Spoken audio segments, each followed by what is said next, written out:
সমবেত কণ্ঠে জাতীয় সঙ্গীত গাওয়ার আয়োজন করেছি। এখানে আমরা বিএম কলেজের যত সংগঠন রয়েছে, সামাজিক, রাজনৈতিক, সাংস্কৃতিক সংগঠন সবাই একত্রিত হয়েছি। কিন্তু আমরা কোনো ইন্ডিভিজুয়াল সংগঠনের ব্যানারে আসিনি, বরং আমরা সবাই একজন বাংলাদেশী হিসেবে, একজন বাঙালি হিসেবে, একজন সচেতন নাগরিক হিসেবে আমরা এই জাতীয় সঙ্গীত অবমাননার বিরুদ্ধে প্রতিবাদ স্বরূপ সাধারণ শিক্ষার্থী হিসেবে আজকের এই আয়োজনটি করেছি। মুক্তিযুদ্ধের রাজনীতি একই সূত্রে গাঁথা। এবং আরো একটি কথা হচ্ছে গিয়ে, রাজনীতি আর ইসলাম কখনোই আপোষযোগ্য না। এখানে ইসলাম একটি ধর্ম, আমরা সেই ধর্মের অনুসারী এবং আমরা মুসলিম উম্মাহ। কিন্তু রাজনীতি একটি ভিন্ন জিনিস।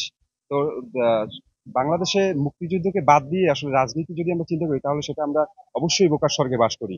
আমরা চাই সবাইকে নিয়ে সৌহার্দ্যপূর্ণ ভাবে আমরা রাজনীতি করতে। বরিশালে আমি একজন সম্মুখ যোদ্ধা ছিলাম, যে আশা আকাঙ্ক্ষা নিয়ে আমরা 24 গড়িয়েছিলাম বা গণ অভ্যুত্থান গড়িয়েছিলাম, কিন্তু 24-এর পরবর্তী সময় 5 তারিখের পরে, বিশেষ করে 8 তারিখের পরে আমরা সে আশা আকাঙ্ক্ষা পূর্ণ হয়েছে। টানা সপ্তমবারের মতো বেস্ট টিস্যু পেপার ব্র্যান্ড হিসেবে স্বীকৃতি পেয়েছে বসুন্ধরা টিস্যু। জানেন যে শাহবাগে জাতীয় সঙ্গীত পরিবেশনা নিয়ে একটা গোষ্ঠী বাধা দিয়েছে। তা আমরা তার প্রতিবাদে আজকে সকল ক্রিয়াশীল ছাত্র সংগঠন বিএম কলেজের তাদের উদ্যোগে আজকে আমরা জাতীয় সঙ্গীত এখানে গিয়েছি, এবং আমরা এর মাধ্যমে আমরা সুস্পষ্ট মেসেজ দিতে চাই যে বাংলাদেশের অস্তিত্বের ব্যাপারে আমরা আপোষহীন।